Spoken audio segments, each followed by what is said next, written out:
project manager with Media Matters for Democracy, and today I have with me Hamza Khan, who is a project officer at UNESCO. Hello Hamza, welcome Thank you. to our office. Pleasure to be here.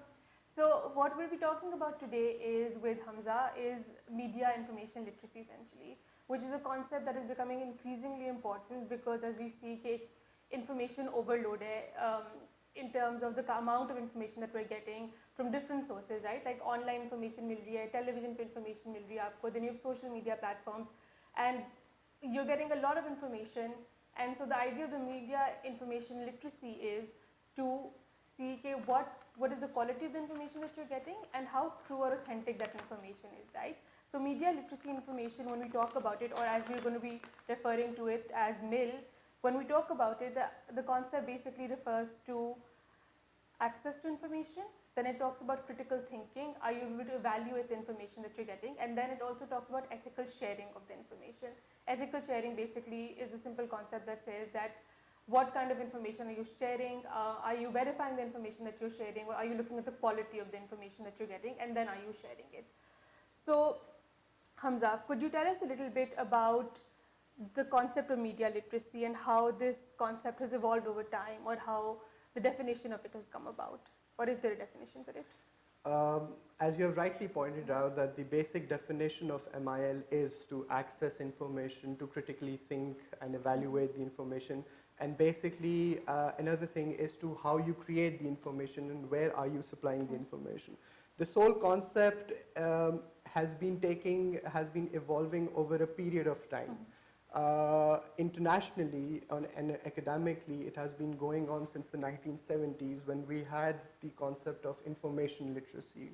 And over the period of time when there was a lot of social, political, sociological, technological changes involved, United Nations as compared to other international organizations and academics and media experts as well, they started revisiting the MIL or the information literacy definition. MIL is all about how you access the information, how you reevaluate your information, how you retrieve your information, which sources you are using, either it is a fake news or misinformation, either it is authentic or it is source verified.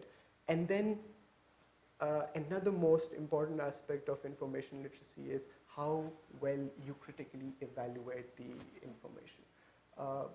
In our times, we have a lot of political polarization going on. We have a lot of Twitter debates that are going on. We have a lot of Facebook statuses that comes on, and then we have a huge conversations going on, not knowing the fact that whether they are right or wrong, whether those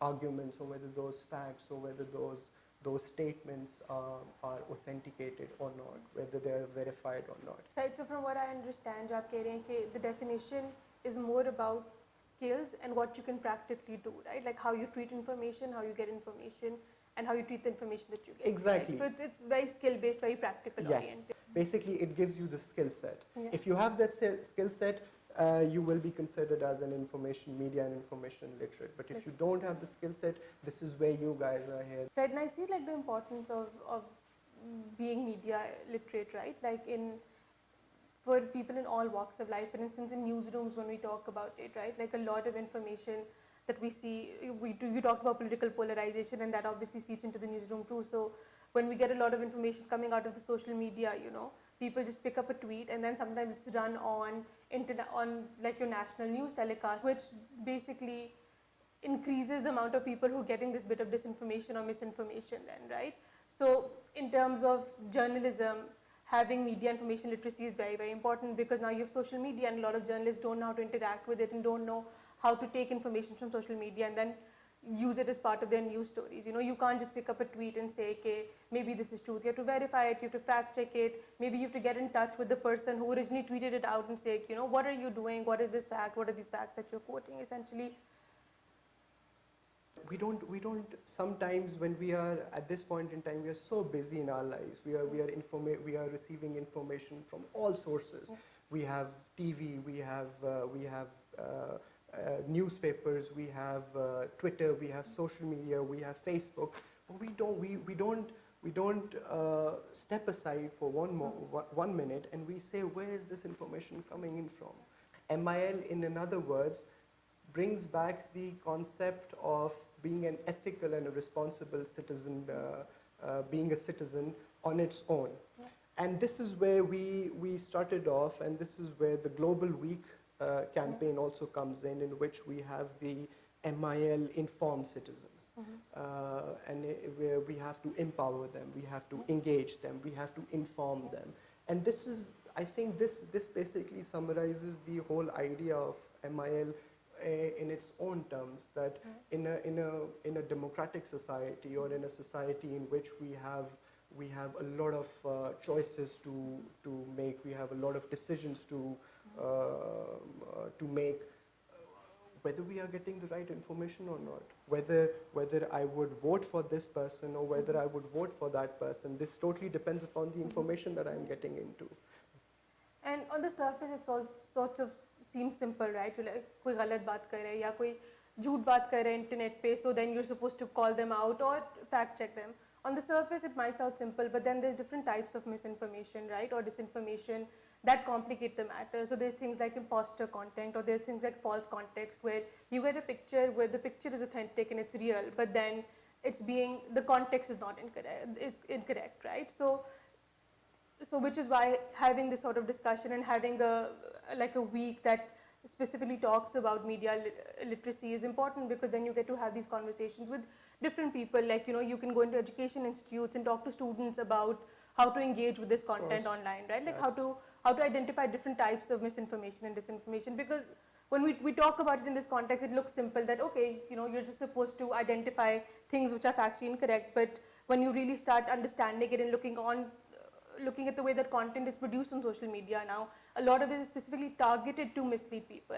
And so it's harder to identify that kind of content unless you're specifically developing skills which allow you to critically think about some of this content. That brings me to another question that I wanted to ask Right. you. How important MIL is in Pakistani context? I mean, I think I already spoke a little bit about newsrooms and how journalists, because I also used to be a journalist, how journalists are struggling to interact with a lot of this online content, and how they don't really know how to quote it in the stories, or how to, well, they know, because verification is what you do in stories otherwise too, right? But they don't know how to interact with this content, how to quote this content. But I think also in terms of the education system, right? Like young people, WhatsApp groups are now very, very active in Pakistan, and a lot of these forward messages are just sent through these WhatsApp groups. They're not really on Facebook, they're not on Twitter, but they're being sent through private conversations. So I think that is where it becomes very important to have conversations with young people about checking the sources through which they're getting the information, right? Like, who is being quoted. A lot of time government notifications are just sent across WhatsApp groups, right? And a lot of these government notifications then spread fear within the people, or they're just blatantly incorrect, right? So I think within the context of Pakistan, like, this is how we need to talk about media information literacy too, because it is something that targets you on a daily basis. Like, my mother on her WhatsApp gets 10 messages every day that are basically mistruths or fake news in that concept, right? So I think that is the context of Pakistan, that it is very prevalent, and a lot of people don't even know how prevalent it is. So basically, if you were to see MIL in Pakistan's context, you would see that it fights fake news. Yeah. It neutralizes the hate speech that is going on. Yeah. It basically tells you how to receive the information and how to react upon it. Is that what you mean, right? Yeah, essentially. So basically what we're here for is the Global Mill Week, which starts today and goes on to the 31st of October. And the idea of the Mill Week is basically to discuss a lot of the things that we talked about in this conversation. And if you want more information on it, we're tweeting throughout the week. We're tweeting about the issue of media information literacy with the hashtag, which is MilShehri. Okay, so you can follow us on social media, and thank you so much for watching us today.